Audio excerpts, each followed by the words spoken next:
Buat teman-temanku yang baru gabung, bisa cek di playlist untuk urutan videonya, dan bisa juga cek di playlist untuk judul barunya. Bab 3822, Klon Iblis Darah dan Buah Dewa Darah. Roh batu jiwa kehidupan Murongkius Hui, pecahan batu vitalitas, berjuang keras. Namun, ia dikendalikan oleh kekuatan terlarang Luming dan tidak dapat melepaskan diri sama sekali. Ia bahkan tidak dapat melawan. Dia tidak bisa melawan dan hanya bisa menerima pukulan itu dengan pasif. Tidak lama kemudian, sebagian tubuhnya dilahap oleh roh batu Luming dan dia menjadi semakin lemah. Jika kau melahapku, cepat atau lambat kau akan dimangsa orang lain. Roh batu itu mengeluarkan raungan marah dan mengutuk jiwa kehidupan Luming, roh batu vitalitas. Namun, pada saat berikutnya, teriakannya berakhir tiba-tiba. Ini karena dia telah dibubarkan oleh jiwa kehidupan Luming, roh batu vitalitas, dan kemudian menyerapnya dengan gila-gilaan. Setelah menyerap pecahan batu jiwa kehidupan dan vitalitas milik Murongkius Hui, pecahan batu jiwa kehidupan dan vitalitas milik Luming, roh batu, bersinar di seluruh tubuhnya. Wajahnya berseri-seri, dan auranya lebih kuat dan padat. Potongan batu vitalitas jiwa kehidupan itu juga telah menyatu dengan potongan batu Luming. Potongan batu vitalitas jiwa kehidupan Luming jauh lebih besar dan bersinar dengan cahaya neon. Bagaimana? Apakah kamu sudah membuat kemajuan setelah melahap roh batu lainnya? Atau, apakah kamu tahu lebih banyak tentang istana surgawi? Luming bertanya pada roh batu. Roh batu itu bersendawa dengan ekspresi puas, dan berkata, aku tahu beberapa hal.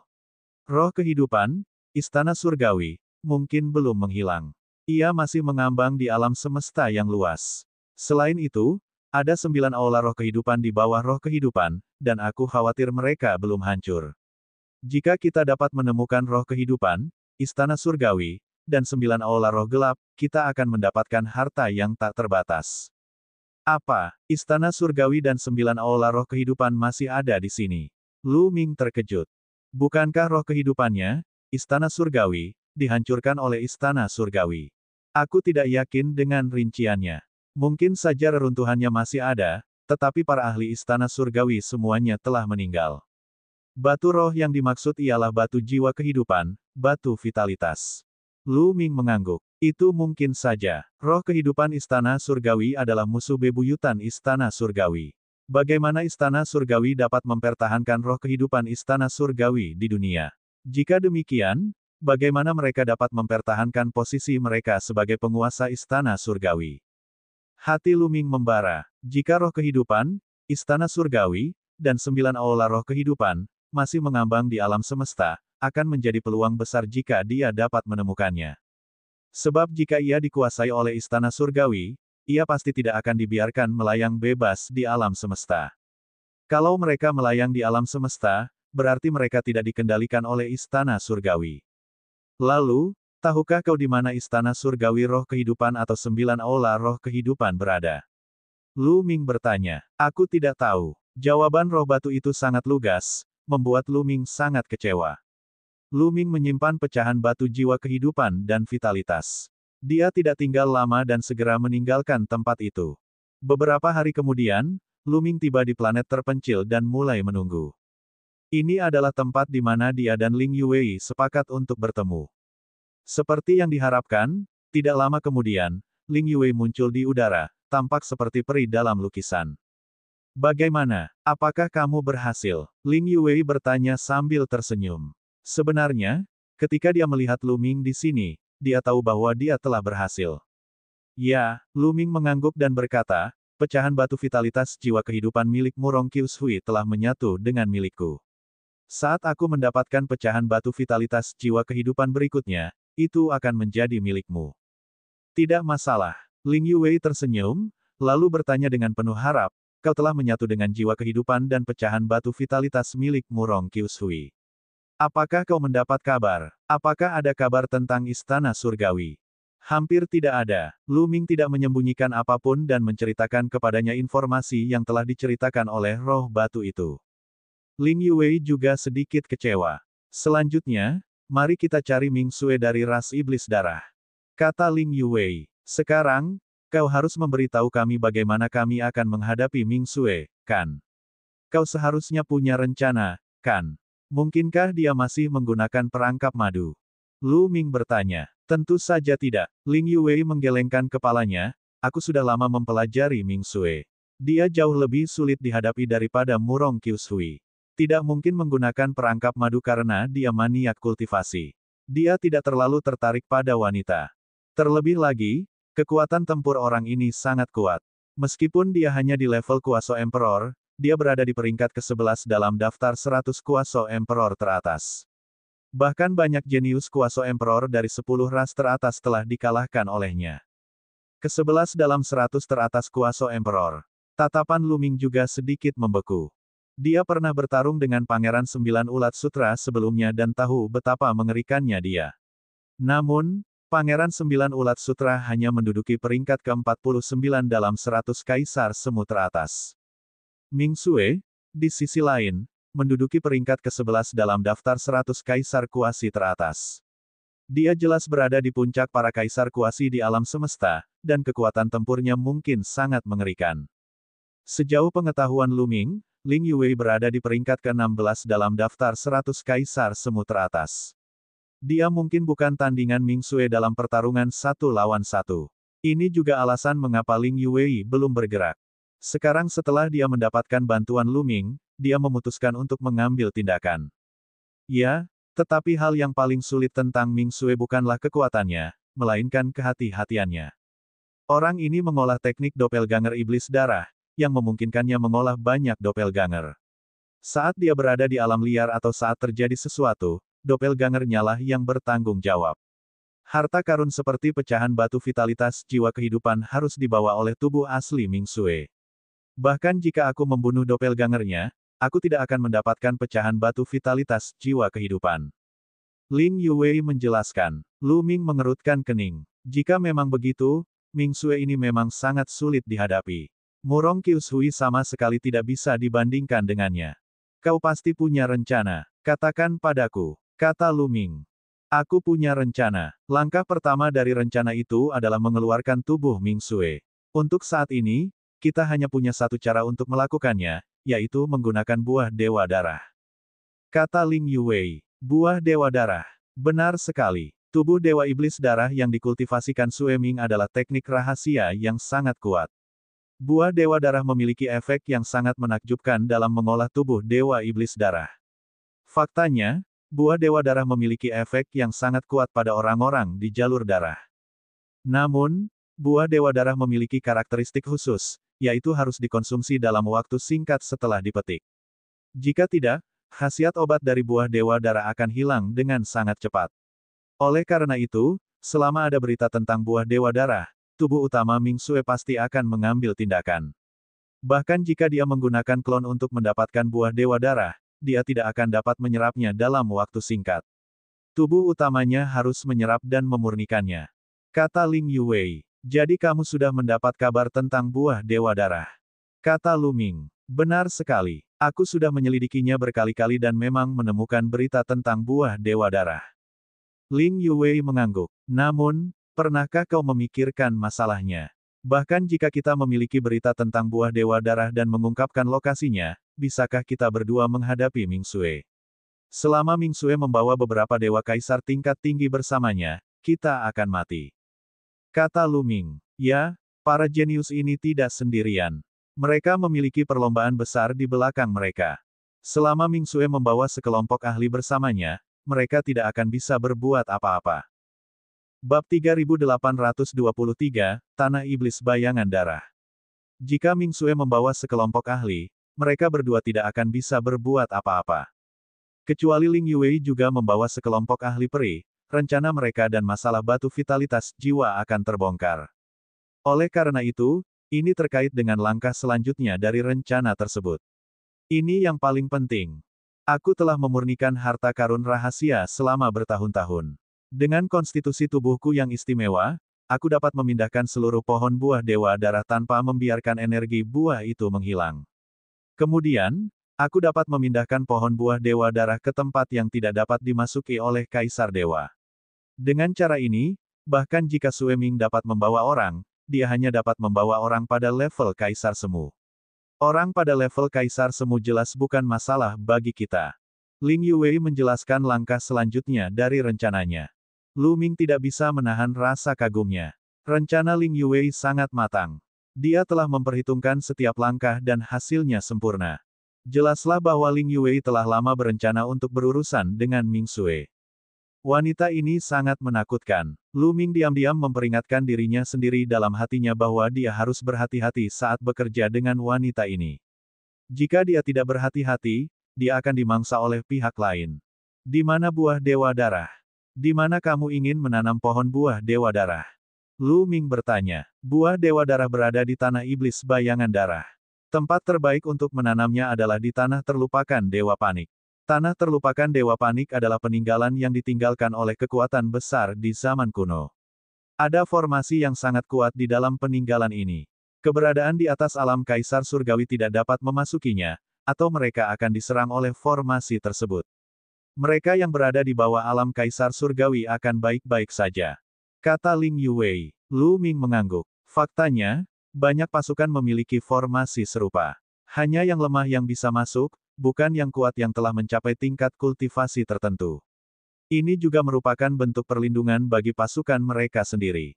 Bagaimana jika yang kuat tiba-tiba masuk dan menyerang dari dalam? Lu Ming mengobrol dengan Ling Yuwei sebentar. Dia memikirkan rencana itu dalam benaknya dan menyadari bahwa itu memang layak dilakukan. Ming Sue tidak dapat menahan godaan buah Dewa Darah, jadi tubuh aslinya akan keluar dan mengambil buah itu. Itulah kesempatan mereka. Baiklah, rencananya sudah ditetapkan. Ayo pergi ke tanah iblis bayangan darah dan tanam pohon buah Dewa Darah. Kata Lu Ming. Kemudian, mereka berdua bergerak dan menuju ke tanah iblis bayangan darah.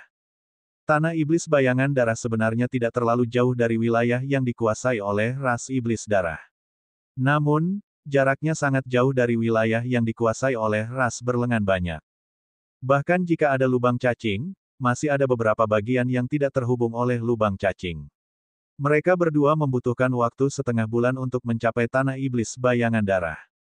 Tanah iblis bayangan darah adalah tempat yang sangat istimewa. Di langit berbintang, ada banyak benua yang mengambang. Jumlah benua-benua ini sangat banyak, dan sulit untuk melihat ujungnya. Di daratan yang tak berujung, ki darah meresap ke udara, menyelimuti seluruh area dan membuatnya tampak kabur. Tanah iblis bayangan darah dikatakan sebagai planet besar di masa lalu. Planet ini bukan planet biasa. Planet ini mirip dengan planet asal klan naga. Meskipun tidak dapat dibandingkan dengan planet asal klan naga, namun planet ini hampir sama. Di alam semesta purba, terdapat benda-benda langit dengan segala bentuk dan ukuran yang dapat melahirkan makhluk hidup. Ada berbagai macam ciliokosem kecil dan ciliokosem tengah. Ada pula gunung terapung, pulau terapung, dan benua terapung. Tentu saja, benda langit yang paling umum adalah planet.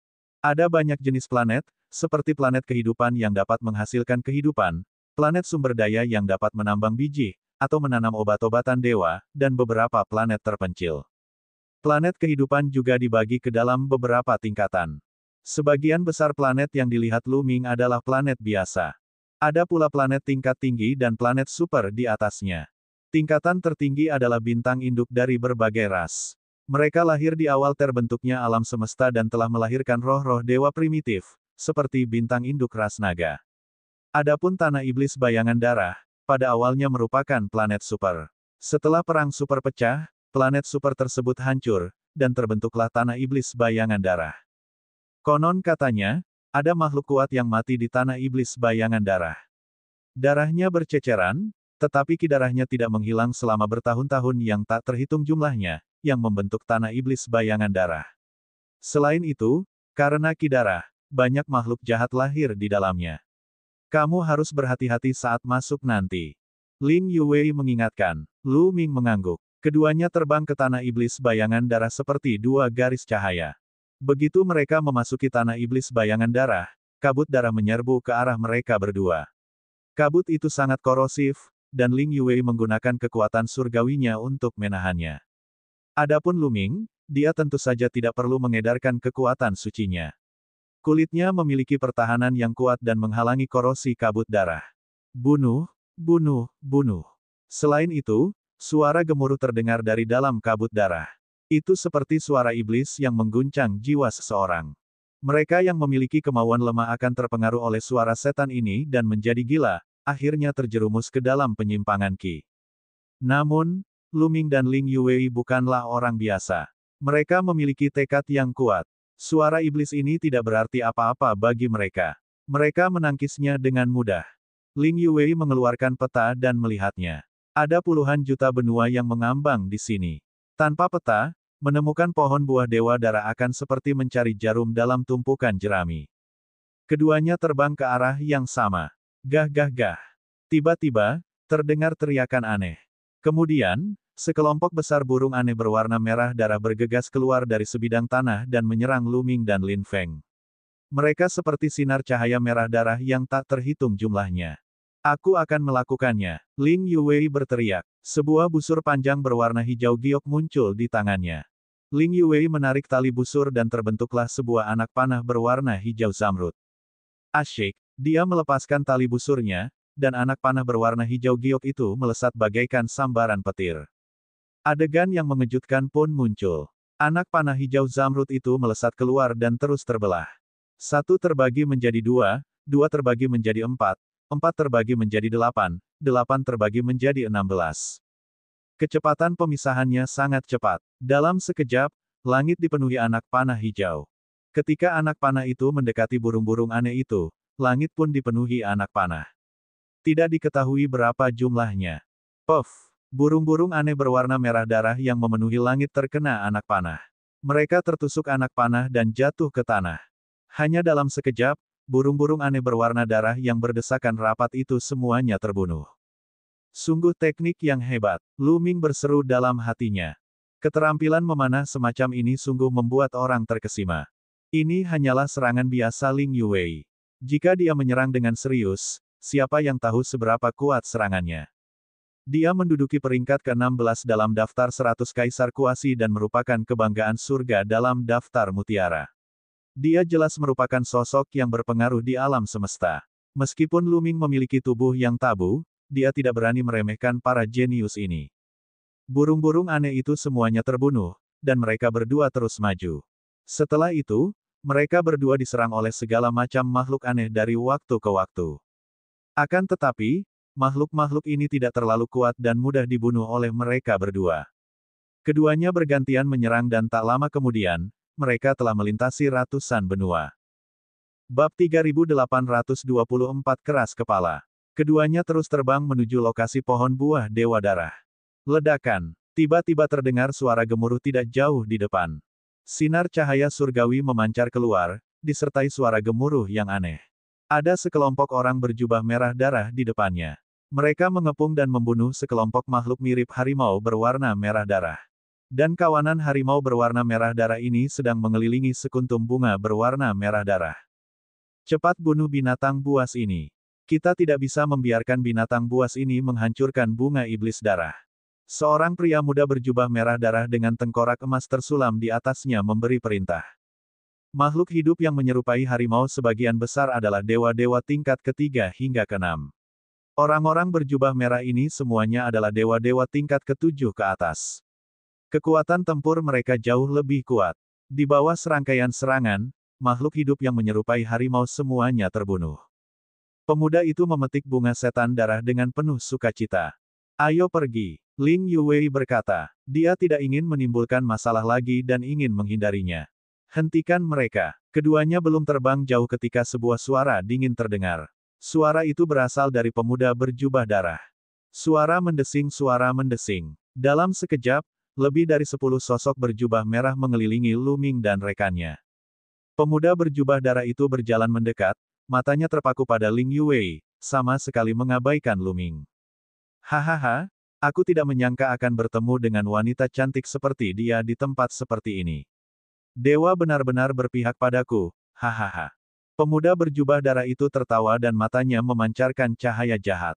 Wajah Ling Yuwei menjadi gelap. Lu Ming tersenyum pahit. Tampaknya orang ini telah jatuh hati pada Ling Yuwei. Enyah. Ling Yuwei dengan dingin berteriak. Ditatap oleh pemuda berjubah darah itu membuatnya merasa tak nyaman. Oh, kamu memang pemarah. Tapi aku suka itu. Kalian, bunuh saja bocah nakal itu dan kendalikan gadis kecil ini. Biarkan aku yang mengurusnya. Pemuda berjubah darah itu memberi perintah. Bocah, mati saja. Seorang tetua dewa tingkat 8 memegang pedang tajam di tangannya dan menikam Luming. Sinar pedang itu tajam dan langsung menuju ke dahi Luming. Sinar itu akan membunuh Luming dalam satu pukulan. Namun seorang dewa langit ke-8 yang biasa-biasa saja sungguh tidak layak mendapat perhatian Luming. Wah, Luming bertindak kemudian tetapi tiba lebih dulu. Ia menendang dan mendaratkan tendangan tepat di wajah lelaki tua itu. Lelaki tua itu menjerit kesakitan dan tubuhnya terlempar seperti karung goni yang rusak. Wajahnya benar-benar cacat.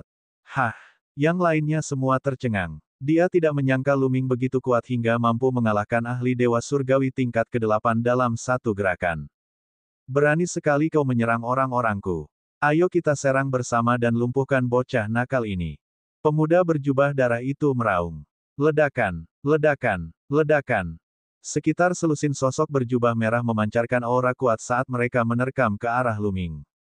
Orang-orang ini memiliki dewa tingkat 7, dewa tingkat 8, dan dewa tingkat 9. Bahkan ada 2 tokoh tingkat kaisar semu.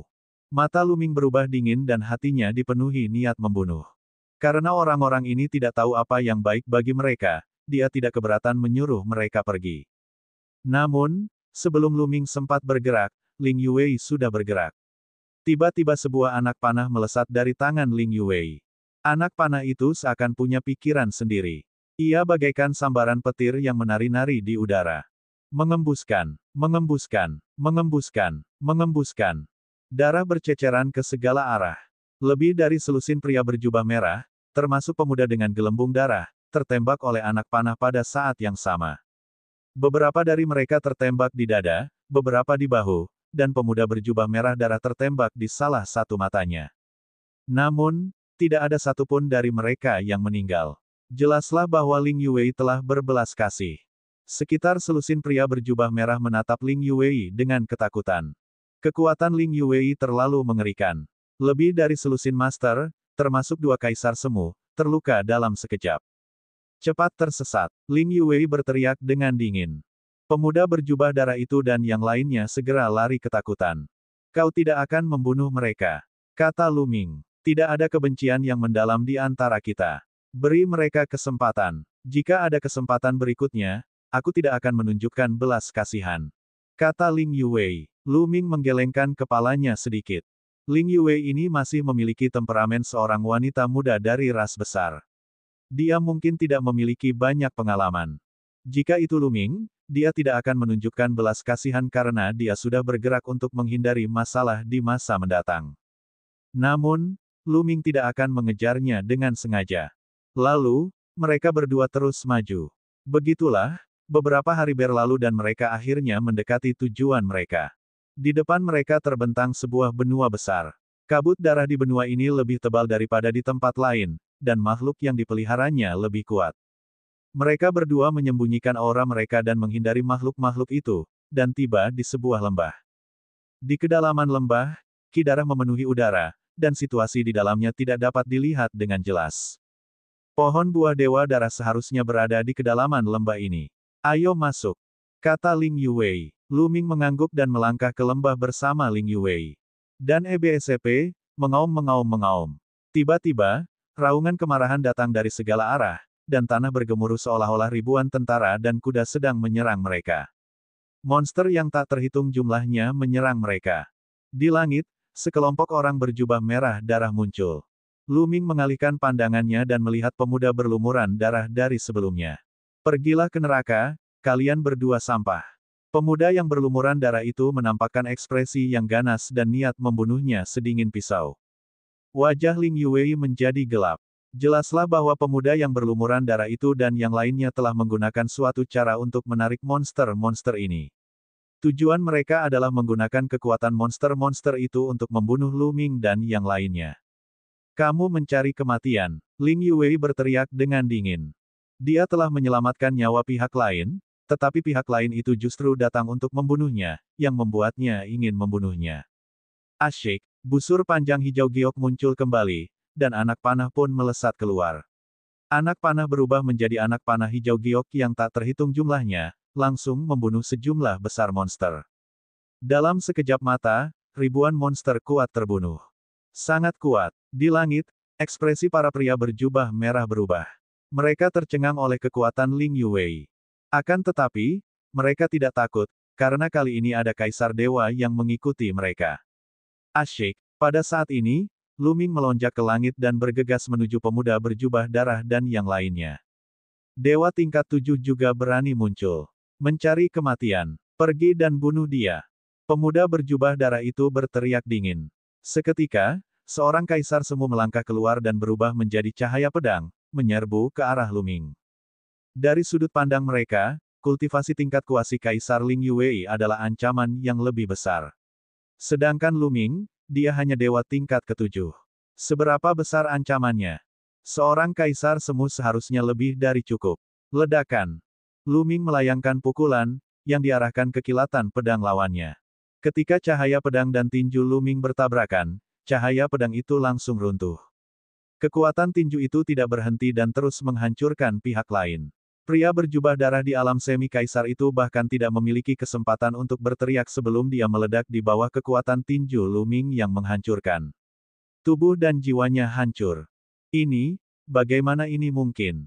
Pemuda berjubah darah dan laki-laki berjubah darah lainnya tak dapat menahan diri untuk tidak membelalakkan mata mereka. Seorang dewa surgawi tingkat ketujuh telah membunuh seorang kaisar semu dalam satu gerakan. Monster, ini monster teratas. Bab 3825 Pemusnahan Total dan Penemuan. Ledakan. Lu Ming melangkah ke udara dan mencapai ketinggian yang sama dengan pemuda berjubah darah dan yang lainnya. Dia melangkah maju dan menuju ke arah pemuda berjubah darah. Dia akan membuat orang-orang ini tinggal di sini hari ini. Nak, tahukah kau siapa aku? Aku adalah Tuan Muda dari Bajak Laut Tengkorak Darah.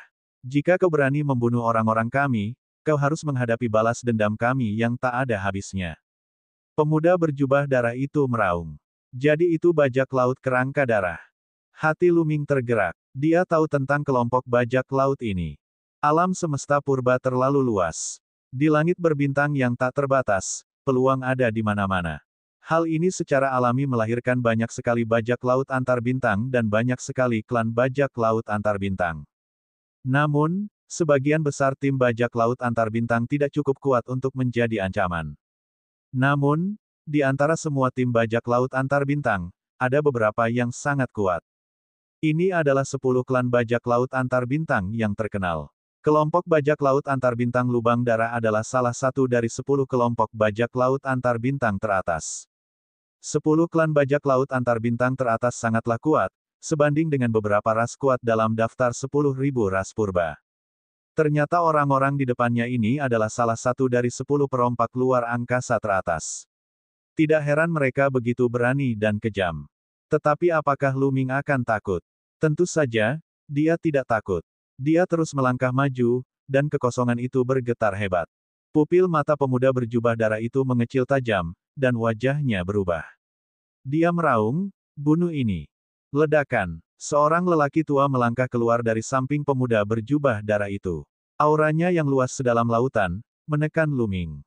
Pada saat yang sama, cahaya pedang yang sangat tajam meledak, menembus kehampaan dan menusuk ke arah glabella Lu Ming. Orang tua itu adalah Kaisar Surgawi tingkat pertama. Dari sinilah datangnya rasa percaya diri pemuda berjubah darah itu. Namun, ini hanyalah Kaisar Surgawi tingkat pertama biasa. Lu Ming sama sekali tidak menganggapnya serius. Lu Ming mengaktifkan kekuatan tempur 5 kali lipat dari formula pertempuran dan melayangkan pukulan. Kekuatan tinju itu bagaikan gunung, menghancurkan rumput kering dan kayu busuk. Kekuatan itu menghancurkan kehampaan dan sangat dahsyat. Saat kilatan pedang pihak lain menyentuh kekuatan tinju Lu Ming, pedang itu bergetar hebat dan meledak dengan keras. Ekspresi lelaki tua itu berubah drastis. Tangannya gemetar dengan cepat, dan darah serta ki memenuhi udara. Cahaya pedang yang lebih kuat meledak dan bertabrakan dengan kekuatan tinju Lu Ming. Dengan suara keras, tubuh lelaki tua itu bergetar hebat dan dia mundur dengan cepat. Tubuhnya gemetar dan sedikit darah merembes keluar dari sudut mulutnya. Itu tidak mungkin. Mata pemuda berjubah darah itu membelalak saat dia berteriak tak percaya. Lu Ming benar-benar melukai seorang kaisar surgawi dengan satu pukulan. Dia hanyalah seorang dewa surgawi tingkat ketujuh. Bagaimana ini mungkin? Dia tidak percaya. Tetapi kebenaran ada di depannya, dan dia harus mempercayainya. Membunuh. Lu Ming berteriak dan meninju dengan kedua tangannya. Serangkaian kekuatan tinju menembus udara menuju bajak laut tengkorak berdarah.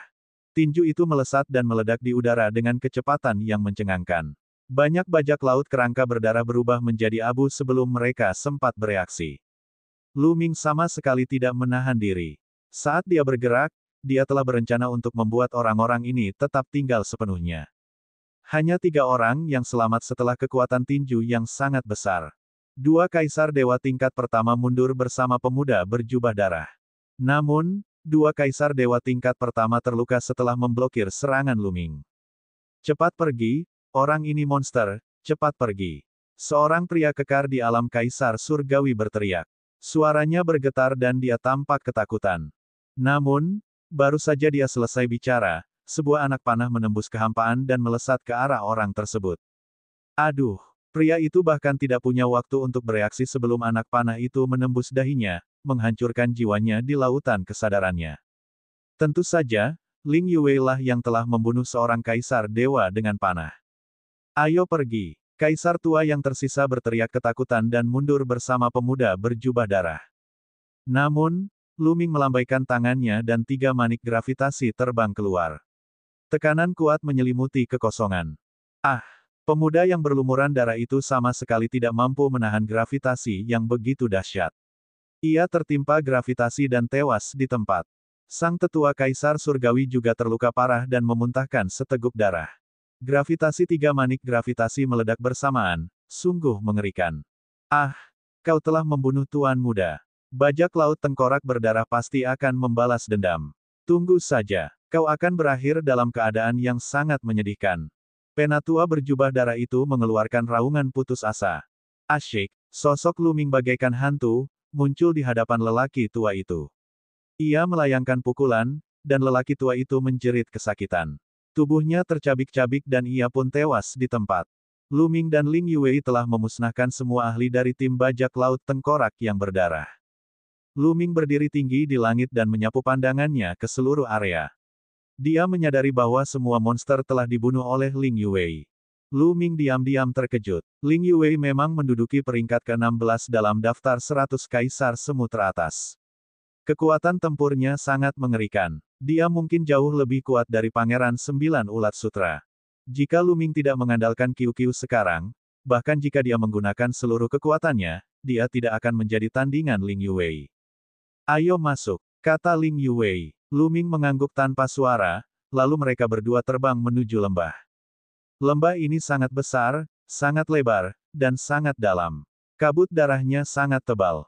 Mereka berdua menyembunyikan aura mereka dan memfokuskan perhatian, sambil mengamati keadaan sekelilingnya dengan cermat. Ki darah di sini begitu padat sehingga mereka berdua mungkin akan menghasilkan monster yang sangat kuat. Namun, setelah berjalan beberapa saat, mereka tidak melihat satu monster pun. Lembah itu sangat sunyi. Terlalu sepi. Ada yang tidak beres. Tempat ini terlalu sepi. Bahkan tidak ada suara angin sedikit pun. Tidak ada monster juga. Lu Ming mengerutkan alisnya. Benar sekali. Meskipun monster yang ditarik oleh bajak laut luar angkasa kerangka darah menyerang kami, mereka berhenti begitu mereka mencapai pintu masuk lembah. Mereka tampak sangat takut dan tidak berani memasuki lembah. Kata Ling Yue. Sepertinya lembah ini tidak sederhana. Kata Lu Ming. Kita hampir sampai. Saat kita melihat pohon buah dewa darah nanti, aku akan segera mengakhiri pertempuran dan menyingkirkan segel pada pohon buah dewa darah secepat yang kubisa. Ling Yue berkata sambil mengerutkan kening. Semua talenta terbaik memiliki indera yang sangat tajam dan sangat peka terhadap bahaya. Ling Yue memiliki firasat buruk yang sama seperti Lu Ming. Namun, mereka sudah sampai sejauh ini dan akan segera tiba. Tidak ada alasan bagi mereka untuk mundur. Mereka berdua terus maju. Tiba-tiba tercium aroma obat yang kuat dari depan. Kita sudah sampai, ini benar-benar buah dewa darah. Mata Ling Yue berbinar karena terkejut. Lu Ming juga melihatnya. Tidak jauh di depan, ada pohon kecil setinggi sekitar 1 meter. Pohon itu berwarna merah darah dan dipenuhi dengan ki darah. Ada buah seukuran kepalan tangan tergantung di antara dahan pohon kecil itu. Buah itu tampaknya terbentuk dari darah yang tak berujung. Buah itu memancarkan cahaya merah darah yang pekat, dan di dalam cahaya merah darah itu, tampaknya ada sosok yang duduk bersila. Anehnya, tidak ada bau darah. Sebaliknya, ada bau obat. Bab 3826, memulai penyegelan. Ini adalah pohon buah Dewa Darah dan buah Dewa Darah. Ayo kita mulai. Aku akan menyegelnya, dan kau lindungi aku. Ling Yue berkata kepada Lu Ming dengan suara rendah. Jangan khawatir. Lu Ming mengangguk dan mereka berdua berjalan menuju pohon buah Dewa Darah. Namun, pada saat ini, gemerisik, gemerisik. Tiba-tiba terdengar suara gemerisik dari tanah. Kemudian, muncul dua mata berwarna merah darah yang lebih besar dari tangki air. Lalu, muncullah sosok makhluk besar. Itu adalah seekor ular besar dengan mata merah darah, menatap Lu Ming dan Ling Yue. Si. Ular besar itu menjerit melengking dan merayap ke arah Lu Ming dan Ling Yue. Lidahnya seperti pedang merah, menusuk ke arah Ling Yue sementara ekornya seperti cambuk lembut, mencambuk ke arah Lu Ming. Auranya amat ganas dan mengerikan. Kaisar Dewa tingkat kedua. Saat piton menyerang, mereka dapat merasakan bahwa itu adalah Kaisar Dewa tingkat kedua. Suara mendesing. Ling Yue melancarkan gerakannya. Sebuah anak panah berwarna hijau zamrud melesat keluar dan menghantam lidah ular merah darah itu, menghalangi serangannya. Adapun Lu Ming, ia mengeluarkan 3 manik gravitasi. Gravitasi yang kuat menyelimuti ular itu, memperlambatnya. Lu Ming melemparkan 2 pukulan berturut-turut ke ekor ular itu. Seketika, ia merasakan kekuatan yang mengerikan melonjak ke arahnya, menyebabkannya mundur. Kekuatan yang luar biasa. Lu Ming diam-diam terkejut. Bukannya dia belum pernah bertarung dengan Kaisar Surgawi tingkat 2 di galaksi. Namun, dia terpaksa mundur. Kekuatan tempur ular itu sangat mengerikan. Jauh lebih kuat dari Kaisar Surgawi tingkat kedua biasa. Ular besar ini seharusnya adalah monster yang menjaga pohon buah Dewa Darah. Kekuatannya sangat mencengangkan, dan dia membutuhkan kita berdua untuk bekerja sama. Kata Ling Yue. Ayo serang bersama. Bunuh. Kata Lu Ming sambil menyerang ular piton itu. Gravitasi yang kuat menyelimuti ular piton itu, menyebabkan kecepatannya melambat. Pada saat yang sama, Lu Ming mengeluarkan teknik angin surgawi. Tubuhnya terbungkus angin kencang, dan kecepatannya meningkat tajam. Dia mendekati ular piton itu dalam sekejap dan telapak tangannya seperti pisau, menebas leher ular piton itu. Lu Ming telah mengeluarkan jurus angin suci dan telapak tangannya dibalut dengan kekuatan pemotongan yang mengerikan. Namun, saat telapak tangan Lu Ming mengiris leher ular piton itu, ia menghadapi perlawanan yang sangat kuat. Telapak tangannya hanya mengiris kulit ular piton itu dan sedikit darah mengalir keluar. Ia tidak melukai ular piton itu dengan parah. Pada saat yang sama ketika Lu Ming bergerak, Ling Yue juga bergerak. Busur Raja Peri. Ling Yue berteriak. Tubuhnya bersinar, dan busur perang besar muncul. Busur tempur ini lebih besar daripada semua busur tempur Ling Yue sebelumnya. Inilah asal-muasal keterampilan rahasianya. Asyik. Tali busur bergetar, dan anak panah yang panjangnya lebih dari 100 meter ditembakkan, menembus kepala ular itu. Aduh, panah Ling Yue sangat kuat. Panah itu berhasil menembus pertahanan ular dan masuk ke tubuhnya. Namun, panah itu hanya menembus setengah meter, dan sisanya terhalang. Panah penyegel. Ling Yue melepaskan anak panah, lalu satu anak panah lagi. Namun, anak panah kedua berbeda dengan yang pertama. Setelah anak panah kedua ditembakkan, anak panah itu langsung tersebar menjadi ratusan anak panah, yang masing-masing ditutupi dengan rune yang padat. Bang bang bang. Ratusan anak panah mengenai tubuh ular itu. Seperti anak panah kayu biasa yang mengenai batu, menimbulkan suara tumpul. Tidak ada satu anak panah pun yang menembus pertahanan ular itu. Terlebih lagi, semua anak panah itu meledak, namun tanda-tanda yang ada pada anak panah itu merayapi tubuh ular itu seperti cacing-cacing kecil yang tak terhitung jumlahnya. Dalam sekejap, tubuh ular itu dipenuhi dengan rune yang tak terhitung jumlahnya. Si. Ular itu mendesis dan meronta sekuat tenaga, tetapi gerakan tubuhnya semakin melambat. Apakah ini kekuatan penyegel yang dibicarakan Ling Yue? Hati Lu Ming tergerak. Ling Yue pernah berkata bahwa tubuhnya istimewa dan memiliki kekuatan penyegelan yang kuat. Dia bahkan dapat menyegel aura jiwa kehidupan dan pecahan batu vitalitas. Bersama dengan harta rahasia, dia dapat menyegel efek obat dari buah Dewa Darah. Ini seharusnya menjadi kekuatan penyegelan. Itu memang sangat misterius. Kecepatan ular menjadi sangat lambat karena pengaruh ganda dari gravitasi dan segel. Tentu saja, Lu Ming dan Ling Yue tidak akan melewatkan kesempatan ini. Ledakan. Lu Ming tiba-tiba menyerang. Telapak tangannya seperti pedang tajam yang berputar cepat, menusuk salah satu mata ular itu. Mata adalah kelemahan ular. Pada saat yang sama, Ling Yue menembakkan anak panah ke mata ular lainnya. Tidak mengherankan, kedua serangan mereka berhasil. Mata ular itu terbuka, dan darah berceceran di mana-mana. Si. Ular piton itu menggeliat-geliat dengan liar dan mencambuk tubuhnya dengan liar, namun tidak mengenai Lu Ming dan Ling Yue. Berdengung. Sosok Lu Ming dan Ling Yue berkedip-kedip saat mereka terus menyerang. Satu demi satu, mereka menyerang rongga mata ular piton itu. Kekuatan penghancur yang mengerikan menyerbu rongga mata ular piton itu dan masuk ke dalam tubuhnya, menghancurkan otaknya sepenuhnya. Ular itu meronta sebentar dan perlahan berhenti bergerak. Akhirnya, ia jatuh ke tanah dan berhenti bernapas. Wus! Lu Ming dan Ling Yue keduanya menghela napas lega. Ular besar ini tidak mudah untuk dihadapi. Kekuatannya sangat mencengangkan, dan pertahanannya bahkan lebih kuat. Untungnya, mereka berdua telah bekerja sama untuk mengalahkan ular besar ini. Tidak akan semudah itu untuk mengalahkan ular ini sendirian. Tentu saja, Lu Ming memiliki QQ. Jika QQ menyerang, ia akan dapat dengan mudah membunuh ular besar itu. Namun, Lu Ming tidak ingin memperlihatkan kemampuan QQ sekarang. Lagi pula, Lu Ming tidak ingin QQ bergerak kecuali diperlukan. Di galaksi-galaksi, QQ telah menelan seluruh tambang logam seperti bintang. Energinya terlalu melimpah. Meskipun QQ telah berevolusi ke tingkat kedua Kaisar Surgawi, bintang itu belum sepenuhnya disempurnakan. Selama kurun waktu ini, QQ telah diam-diam menyempurnakan diri. Jika dia bergerak, itu akan mengganggunya. Lu Ming berjalan mendekat dan menendang bangkai ular piton itu ke samping. Kemudian, dia melihat sekeliling dan melindungi Ling Yue. Ling Yue pun tak membuang waktu. Ia pun pergi ke pohon buah Dewa Darah dan mengambil botol giok. Botol giok ini adalah harta karun rahasia yang diciptakan Ling Yue dengan susah payah. Botol ini dapat melindungi khasiat obat buah Dewa Darah jika digunakan bersama dengan kekuatan penyegelannya.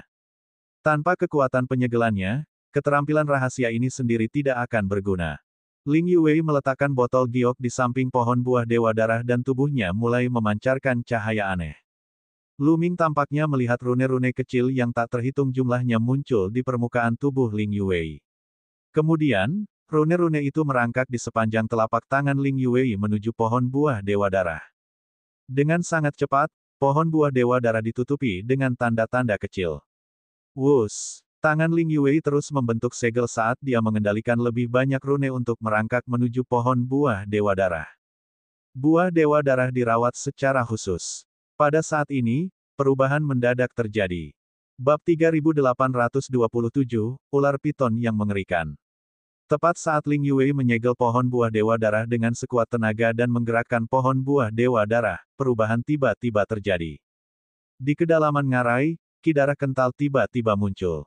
Ki darah mengembun menjadi ular piton darah yang mencoba menelan Ling Yue. Ular piton darah ini bukanlah ular piton sungguhan, juga bukan monster yang lahir dari ki darah. Mereka hanya terbentuk dari ki darah. Ekspresi Lu Ming berubah. Pada saat ini, Ling Yue sedang dalam kondisi kritis dan tidak dapat diganggu. Jika tidak, bukan saja pohon buah Dewa Darah tidak akan tersegel, tetapi jika terguncang, kekuatan rune dapat menghancurkan pohon buah Dewa Darah. Lu Ming bergerak dan muncul di depan ular piton darah. Dia menggunakan teknik angin surgawi dan menyerang dengan kedua telapak tangannya. Tiba-tiba, angin kencang bertiup dari segala arah dan badai yang mengerikan menyerbu ke arah ular piton darah. Serangkaian ledakan terdengar. Semua ular piton darah itu terhalang. Namun, semakin banyak ular piton darah terbentuk saat ki darah bergejolak. Mereka menerkam Lu Ming dalam jumlah yang lebih besar. Lu Ming menggunakan manik gravitasi untuk melawan dengan sekuat tenaga. Namun, aura darah semakin lama semakin tebal. Jumlah ular piton darah yang terkondensasi juga meningkat dan kekuatannya semakin kuat. Lu Ming lambat laun merasa bahwa dia tidak bisa mengikuti kata hatinya. Pada saat ini, pohon buah Dewa Darah belum berhasil disegel. Lu Ming hanya bisa mengatupkan gigi dan melawan, mengerahkan kekuatan tempurnya hingga batasnya. Selama mereka dapat bertahan sampai Ling Yue berhasil menyegelnya, mereka dapat segera meninggalkan tempat ini. Dalam sekejap mata, beberapa menit telah berlalu. Pada saat ini, ular piton darah dan ki darah tiba-tiba menyusut dan menyatu di kedalaman lembah, menghilang tanpa jejak dalam sekejap mata. Mengaum. Tiba-tiba, terdengar suara gemuruh yang dalam dari kedalaman lembah. Kemudian, kekuatan hisap yang mengerikan tiba-tiba meledak dan menyerang Lu Ming. Tidak bagus. Ekspresi Lu Ming berubah drastis karena daya hisapnya terlalu mengerikan. Lu Ming tidak bisa menstabilkan tubuhnya dan dia terbang menuju kedalaman lembah. Kiu-kiu. Jantung Lu Ming berdebar kencang dan dia mengirimkan transmisi suara ke Kiu-kiu.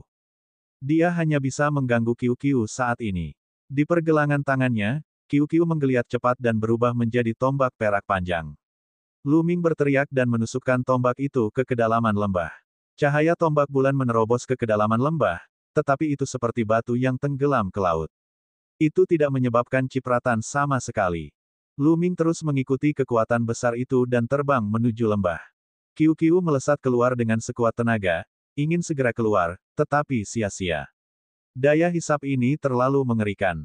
Asyik, tubuh Lu Ming tidak dapat distabilkan dan dia terbang langsung ke kedalaman lembah. Pada saat ini, Lu Ming melihat bahwa Ling Yue telah berhasil menyegel pohon buah dewa darah dan menyimpannya dalam botol giok. Ketika Ling Yue melihat Lu Ming terseret ke dalam lembah, dia panik. Dia berteriak dan melepaskan anak panah ke lembah dengan sekuat tenaga. Namun, itu seperti batu yang tenggelam ke dalam lautan. Itu tidak menimbulkan gelombang apapun. Itulah terakhir kalinya Lu Ming melihat Ling Yue. Saat berikutnya, dia telah terbang ke kedalaman lembah, dan penglihatannya terhalang oleh aura darah yang kental. Mereka mencapai ujung lembah setelah melewati ki darah yang kental. Namun, ada sebuah gua di tebing di ujung lembah. Daya hisap yang kuat berasal dari gua ini. Lu Ming tidak dapat menahan diri untuk tidak terbang ke dalam gua. Saat berikutnya, daya hisap menghilang. Lu Ming menyadari bahwa dia berada di sebuah gua batu besar. Lu Ming segera menjadi berhati-hati dan waspada. Tiba-tiba, mata Lu Ming melebar. Itu karena dia melihat seekor ular piton besar di depannya. Ular piton ini memiliki sepasang duri, namun pada kepalanya terdapat sepasang tanduk naga. Aneh sekali. Lu Ming belum pernah melihat ular piton seperti itu sebelumnya. Ular piton itu besar sekali. Ketika ia meringkuk, ia seperti gunung. Matanya yang besar menatap tajam ke arah Lu Ming. Tubuh yang kuat dan darah ki yang melimpah. Jarang sekali seorang dewa memiliki darah ki yang begitu kuat. Jika aku memurnikanmu, itu pasti akan menjadi suplemen yang hebat. Ular piton raksasa itu membuka mulutnya, dan pandangan keserakahan terpancar di matanya. Kau menghisapku. Lu Ming menatap piton itu dan bertanya. Siapa lagi kalau bukan aku? Bocah cilik, jadilah nutrisiku. Ular piton raksasa itu membuka mulutnya yang berdarah, dan aliran ki darah menyembur keluar. Tidak, ini bukan ki darah. Itu adalah sejenis api darah dengan suhu yang sangat tinggi. Bahkan sebelum mendekati Lu Ming, dia sudah bisa merasakan suhu yang mengerikan menyebar ke arahnya. Suhu ini memberi Lu Ming perasaan yang sangat berbahaya. Lu Ming mundur tanpa ragu-ragu. Kamu ingin mundur di depanku. Kamu benar-benar naif. Tekan saja. Ular piton itu berkata dengan dingin. Kemudian, tekanan yang mengerikan diberikan pada tubuh Lu Ming, membuatnya sulit untuk bergerak. Kekuatan ular piton ini sangat dahsyat. Tidak diketahui di alam mana ia berada. Asyik, Kiu-kiu berubah wujud menjadi tombak berwarna putih perak dan mengeluarkan cahaya tombak yang menyilaukan, berusaha menerobos tekanan tersebut. Sungguh bentuk kehidupan logam yang unik. Menarik. Aku akan mempelajarinya nanti. Ular piton itu menatap Kiu-kiu dengan rasa ingin tahu. Ia memiringkan kepalanya sedikit dan Kiu-kiu terpisah dari tubuh Lu Ming. Ia terbang keluar dan menghantam dinding di sampingnya, tidak dapat bergerak. Dengan kultivasi Kiu-kiu saat ini, ia dapat membunuh ahli kaisar surgawi tingkat 4 biasa jika ia mengerahkan seluruh kekuatannya. Namun, ia sama sekali tidak berdaya di hadapan ular piton ini. Api darah menyelimuti Lu Ming dalam sekejap. Dia merasakan gelombang suhu tinggi yang mengerikan dan energi penghancur mengalir ke dalam tubuhnya, mencoba membakarnya menjadi abu. Bagaimana mungkin Lu Ming menyerah? Seluruh sel dalam tubuhnya bergetar. Energi tabu meledak dengan kekuatan penuh untuk menahan korosi api darah. Ini, mata ular piton itu tiba-tiba membelalak, memperlihatkan ekspresi tidak percaya. Kemudian, ia menjadi sangat gembira. Kekuatan terlarang, ini kekuatan terlarang. Ini sebenarnya tubuh terlarang. Hahaha, keberuntunganku terlalu bagus. Seberkas kekuatan terlarang ini milikku. Ular piton itu sungguh menyadari kekuatan terlarang itu, dan matanya memancarkan api yang membara dan keserakahan yang membara. Api darah di mulutnya semakin tebal dan menyerbu ke arah Lu Ming. Bahkan jika Anda memiliki energi tabu, Anda tidak dapat menggabungkannya. Tidak sembarang orang dapat menggabungkan energi tabu. Lu Ming melolong panjang. Kau benar, tidak semua orang bisa menyatu dengan kekuatan terlarang. Bahkan aku tidak memiliki kepercayaan diri untuk melakukannya, tapi memangnya kenapa? Aku akan menyempurnakanmu menjadi bonekaku dan membiarkanmu terus tumbuh. Di masa depan, kau akan menjadi senjata tajam di tanganku, hahaha. Tahun itu, aku cukup beruntung untuk selamat dan hidup lagi. Suatu hari nanti, aku pasti akan membalas dendam, hahaha. Si ular piton tertawa, amat gembira. Hati Lu Ming terus tenggelam.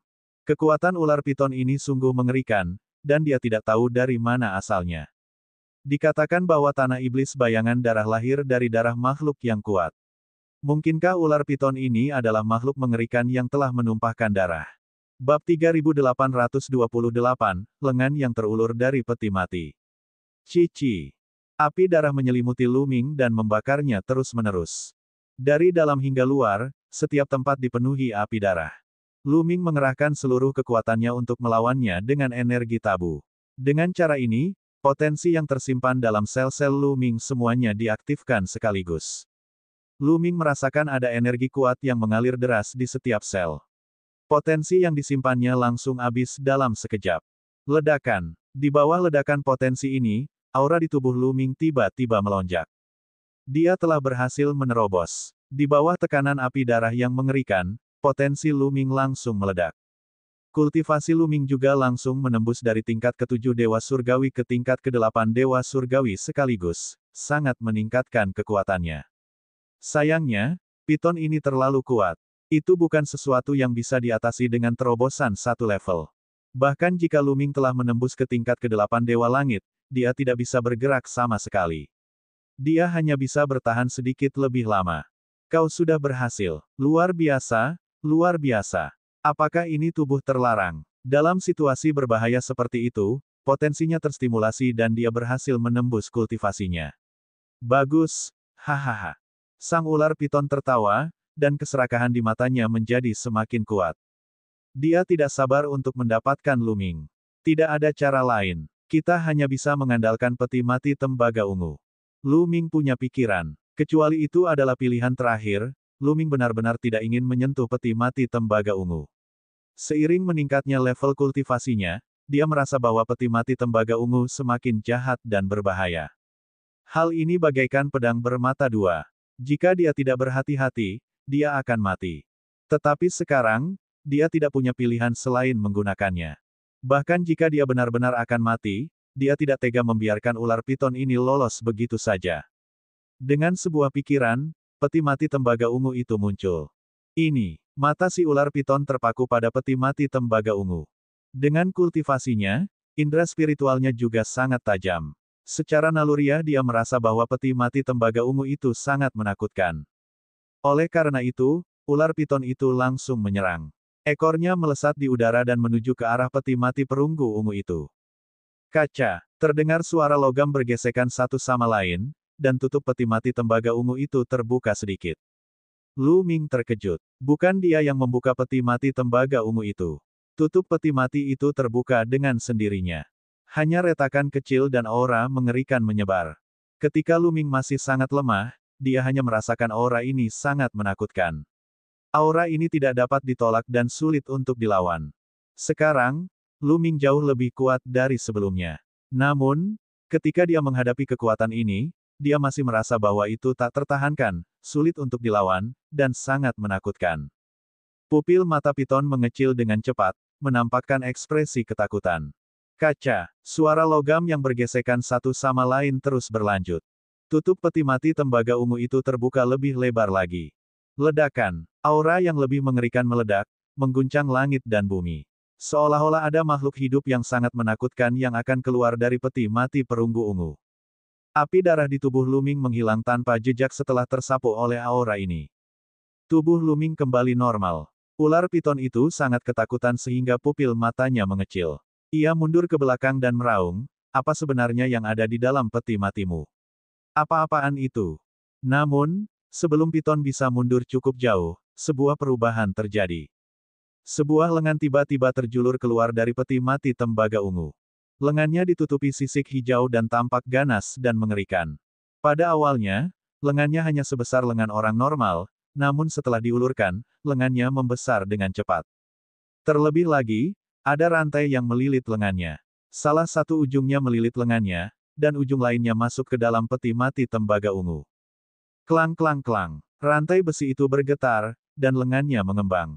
Ujung-ujung jarinya ditutupi oleh baju besi ungu tajam saat ia meraih piton. Sebelum ia mencapainya, sebuah kekuatan mengerikan telah menekan piton. Mengaum. Ular piton itu meraung dan seluruh gua bergetar. Auranya membumbung tinggi dan aura yang mengerikan meledak, menyebabkan hati Luming bergetar. Mengerikan, sangat mengerikan. Kultivasi ular piton ini mungkin di atas kaisar surgawi. Potensi ular piton itu meledak. Ekornya seperti tombak panjang yang menusuk cakar yang ditutupi sisik. Ular itu tampaknya mampu menembus segalanya. Namun, ekor yang tampaknya mampu menembus segalanya itu tidak menembus telapak tangan yang ditutupi sisik. Ekor itu hanya mengeluarkan suara, dong, saat menusuk telapak tangan, dan kemudian tidak menyebabkan gerakan apapun.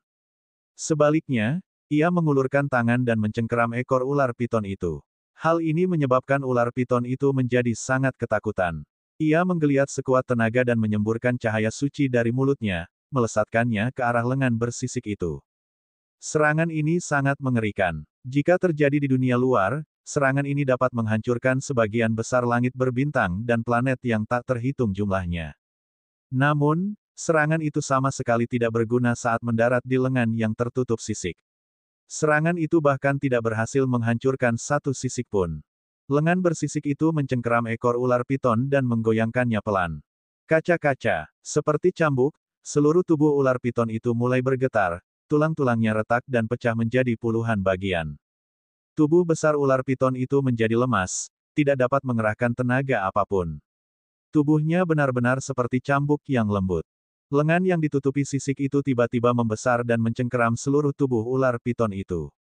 Kemudian, ia menarik ular piton itu kembali ke dalam peti mati tembaga ungu itu. Tidak, tidak, tidak, peti mati macam apa ini? Mengapa ada dewa primitif yang hidup? Jangan. Ular piton itu meraung ketakutan, dan cahaya suci terus mengalir keluar dari tubuhnya. Ia ingin menerobos lengan bersisik itu, tetapi tidak ada gunanya. Dalam sekejap, lengan yang ditutupi sisik itu ditarik kembali ke dalam peti perunggu ungu. Tentu saja, ular piton itu juga terperangkap di dalamnya. Dengan bunyi dentang, tutup peti mati tembaga ungu itu tertutup sendiri, dan aktivitas Qi yang mengerikan pun lenyap tanpa jejak. Luming tercengang. Matanya terbuka lebar dan dia tidak bisa bereaksi untuk waktu yang lama. Karena semua ini terjadi terlalu tiba-tiba dan terlalu keterlaluan. Setelah beberapa saat, Luming perlahan menjadi tenang, tetapi hatinya kacau. Apakah raungan terakhir piton itu benar? Dewa primitif yang hidup. Apakah lengan yang ditutupi sisik itu milik dewa yang asli? Mungkinkah benar-benar ada dewa primitif yang dikuburkan di peti mati tembaga ungu? Tapi kenapa ada rantai yang melilit lengan itu? Seakan-akan terkunci. Pikiran Luming melayang dan imajinasinya menjadi liar. Ada terlalu banyak pertanyaan yang tidak dapat dia pahami. Jika itu adalah dewa primitif yang hidup, mengapa ia disembunyikan dalam peti mati perunggu? Dan mengapa dia dirantai? Kenapa dia menjatuhkan piton tadi? Kenapa dia tidak menyerangnya? Ada banyak pertanyaan yang tidak dapat dipecahkan oleh Luming. Namun, dia tidak dapat membuka peti mati perunggu ungu itu untuk bertanya. Makhluk di dalamnya terlalu menakutkan. Dia sudah sangat beruntung karena makhluk itu tidak menyerangnya. Jika makhluk itu tidak senang dan menamparnya, dia akan dianiaya. Bab 3829, saya di sini untuk menjual informasi.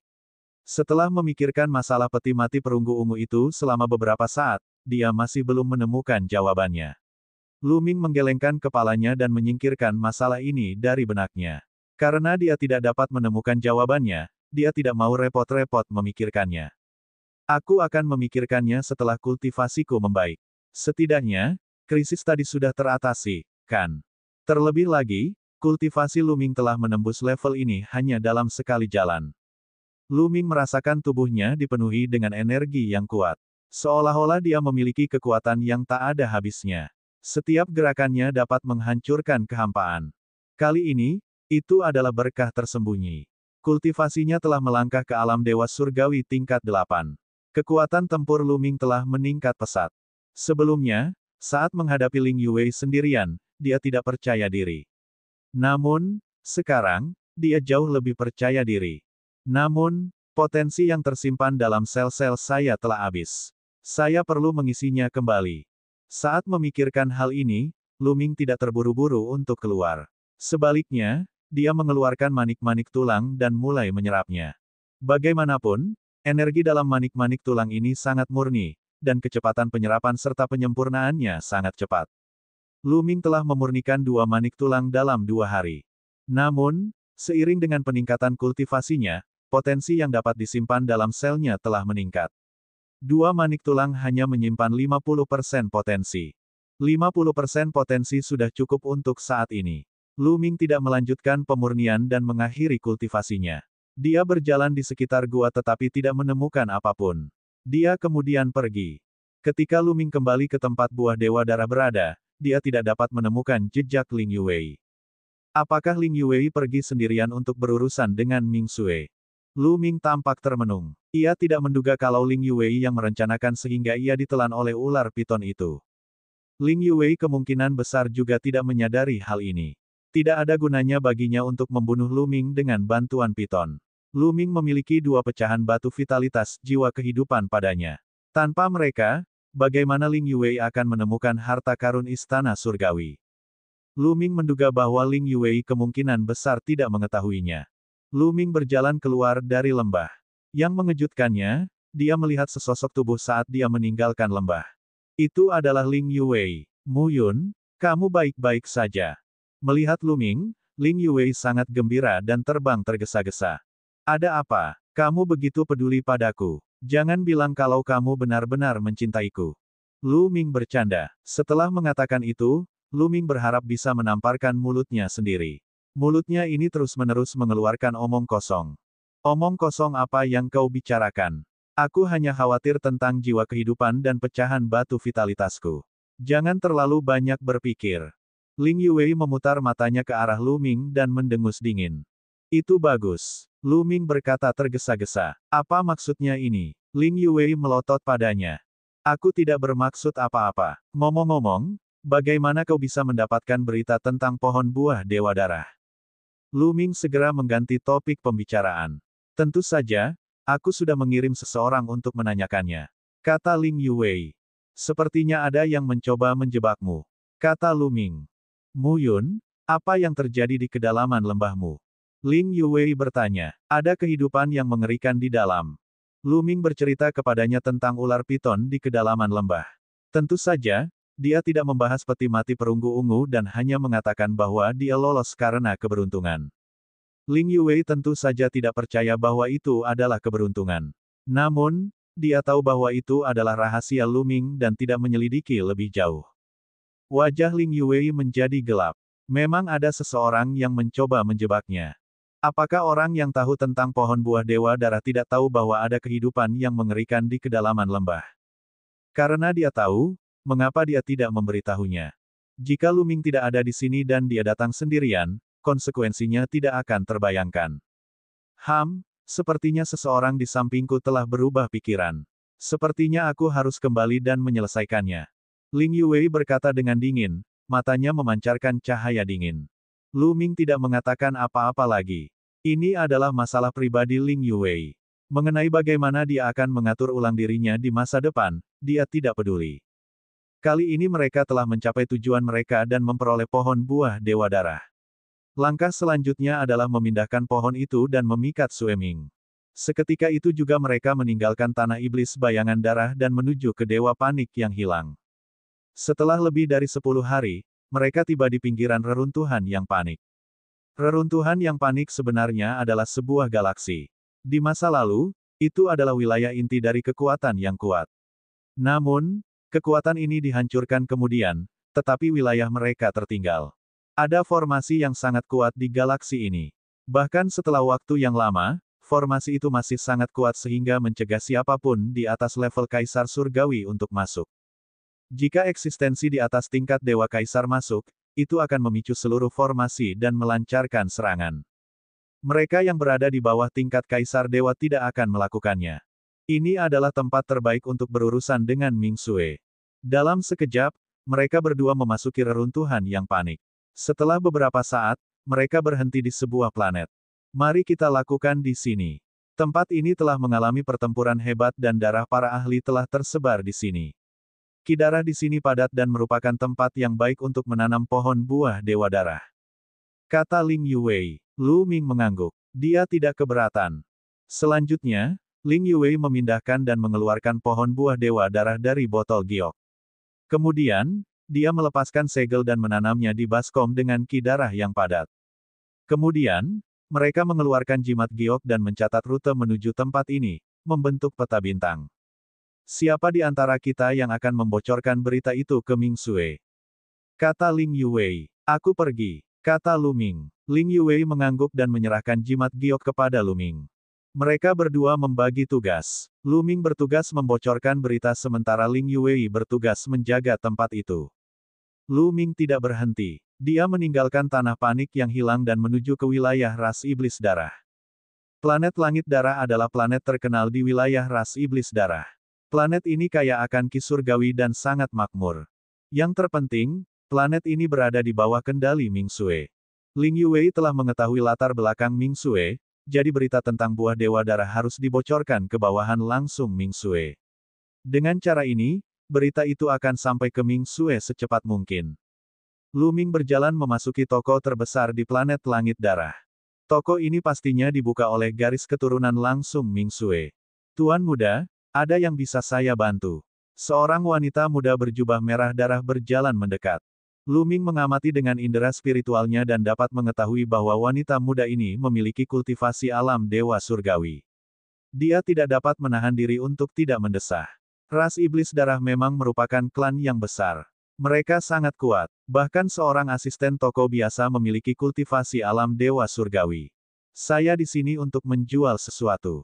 Saya di sini untuk menjual informasi. Kata Lu Ming. Menjual sepotong informasi. Wanita muda itu sedikit tercengang.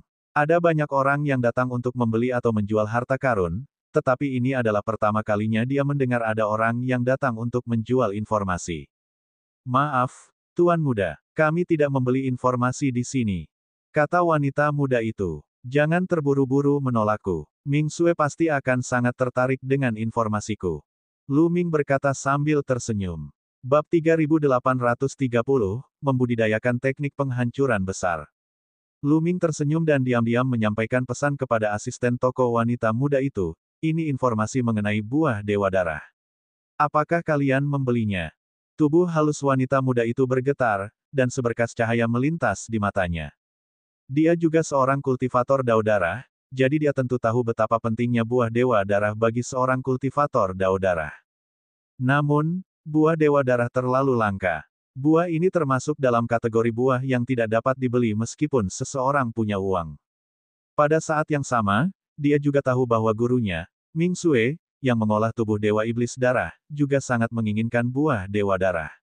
Jika Ming Sue tahu tentang buah Dewa Darah, dia pasti akan membelinya dengan cara apapun. Jika dia tahu tentang buah Dewa Darah, dia pasti akan diberi hadiah oleh Ming Sue. Bukan tidak mungkin statusnya akan melambung tinggi di masa depan. Memikirkan hal itu, wanita muda itu menjadi begitu gembira hingga seluruh tubuhnya hampir gemetar. Tuan muda, ini masalah besar. Mohon tunggu sebentar. Saya akan pergi dan meminta manajer untuk membicarakannya dengan Anda. Kata wanita muda itu. Silakan. Lu Ming tersenyum. Wanita muda itu pergi dengan tergesa-gesa. Tak lama kemudian, wanita muda itu kembali bersama dua orang. Yang seorang adalah seorang lelaki tua keriput dengan rambut putih, dan yang lainnya adalah seorang lelaki setengah baya gemuk. Tuan Muda, mereka berdua adalah pelayan kita, pelayan Liu dan pelayan Li. Wanita muda itu menunjuk ke arah Lu Ming dan memperkenalkannya. Tuan Muda, Anda mengatakan bahwa Anda memiliki informasi tentang buah Dewa Darah. Pelayan Liu, lelaki tua kurus berambut putih, diam-diam mengirimkan transmisi suara kepada Lu Ming. Buah Dewa Darah terlalu penting. Buah itu tidak bisa disebarkan, atau akan menimbulkan keributan. Namun, suaranya juga sedikit bergetar, mengungkapkan kegembiraan di hatinya. Tidak buruk, Lu Ming mengangguk. Mari kita bicara di dalam. Pelayan Liu memberi isyarat, tolong. Setelah beberapa saat, Lu Ming, pelayan Liu, dan pelayan Li berada di ruang tamu. Bagaimana aku harus memanggilmu, Tuan Muda? Manajer Li bertanya, wajah tembamnya penuh dengan senyum ramah. Mu, kata Lu Ming. Jadi, ini Tuan Mudamu. Bolehkah saya bertanya, Tuan Mudamu, apakah berita tentang Anda yang memiliki buah Dewa Darah itu benar? Manajer Li bertanya, mata kecilnya menatap Lu Ming penuh harap. Itu benar sekali. Aku bersumpah demi esensi hidupku. Kata Lu Ming. Dia segera bersumpah dengan asal-usul hidupnya dan menyatakan bahwa informasi tentang buah Dewa Darah itu adalah benar. Mata manajer Li dan manajer Liu menjadi lebih cerah. Jika mereka berani bersumpah atas nama sumber kehidupan mereka, kemungkinan besar itu benar. Tuan Mudamu, tadi Anda mengatakan ingin menjual informasi ini. Sebutkan harganya. Manajer Li melanjutkan, aku tidak butuh harta karun atau kristal suci. Aku butuh keterampilan rahasia. Lu Ming menyatakan tujuannya. Inilah alasannya mengapa dia datang untuk membocorkan informasi tentang buah Dewa Darah. Karena informasi itu telah bocor tanpa alasan, lebih baik memanfaatkannya sebaik-baiknya dan memaksimalkan nilainya. Kamu butuh teknik rahasia. Manajer Li dan manajer Liu keduanya tercengang. Jarang melihat seseorang menjual teknik rahasia. Teknik rahasia apa yang kamu butuhkan? Manajer Liu bertanya. Lu Ming mengeluarkan jimat giok dan berkata, nama 550 keterampilan rahasia tercatat dalam jimat giok ini. Aku tidak membutuhkannya. Selain 550 ini, aku tidak masalah dengan keterampilan rahasia lainnya. Aku membutuhkan 150. Lu Ming telah menguasai 550 jurus rahasia dalam jimat giok. Jika ia ingin menukarkan jurus rahasia tersebut, tentu saja ia harus melakukannya dengan jurus yang tidak dimilikinya. 150 keterampilan rahasia. Baik pelayan Liu maupun pelayan Li sama-sama terkejut. Mereka sangat penasaran, mengapa Lu Ming membutuhkan begitu banyak keterampilan rahasia. Namun, ini adalah rahasia Lu Ming dan mereka malu untuk bertanya. Mereka berdua mengambil jimat giok dan mengamatinya dengan saksama. Setelah melihatnya beberapa saat, keduanya menunjukkan ekspresi yang sulit. Tuan Mudamu, sejujurnya, selain 550 teknik rahasia ini, tidak mudah untuk mendapatkan 150 yang tidak ada di sini. Butuh waktu yang cukup lama. Pelayan Liu sedikit gelisah. Tidak sulit bagi mereka untuk menghasilkan 150 jurus rahasia biasa. Bagian yang sulit adalah banyak jurus rahasia yang sudah mengulang jurus Lu Ming. Berapa banyak waktu yang kamu butuhkan? Lu Ming bertanya. 3 bulan. Setelah diskusi singkat, pelayan Liu dan pelayan Li memberikan jawaban. Baiklah, saya akan menunggu selama 3 bulan.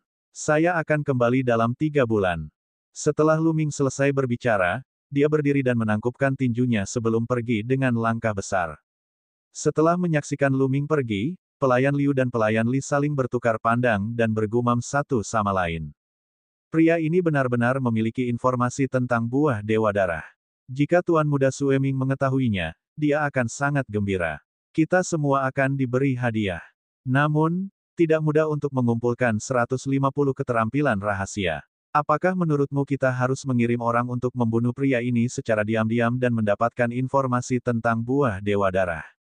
Kata pelayan Liu, mata kecilnya bersinar dengan cahaya dingin. Ini tidak pantas. Kata manajer Li, wajah tembamnya bersinar karena kebijaksanaan. Karena orang ini berani datang ke sini sendirian, dia pasti punya rasa percaya diri. Dia pasti meninggalkan sesuatu. Bahkan jika kita menyerang, kita mungkin tidak bisa mendapatkan informasi tentang buah Dewa Darah. Selain itu, orang ini kemungkinan besar memiliki seseorang untuk membantunya. Jika kita membunuh orang ini, teman-temannya pasti akan dapat menebak bahwa kitalah yang melakukannya. Begitu berita itu bocor, reputasi kita akan sangat rusak. Itu karena kerugiannya lebih besar daripada perolehan 150 keterampilan rahasia.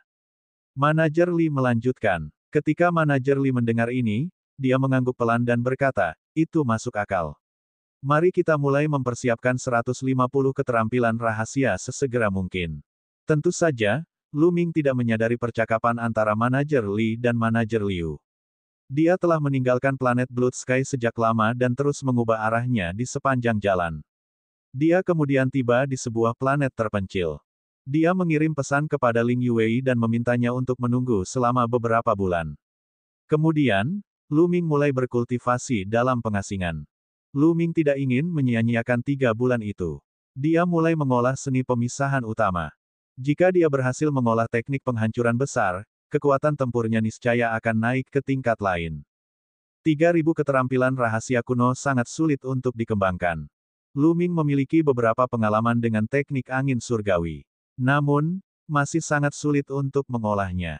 Selama beberapa hari berturut-turut, Lu Ming tidak menemukan cara apapun.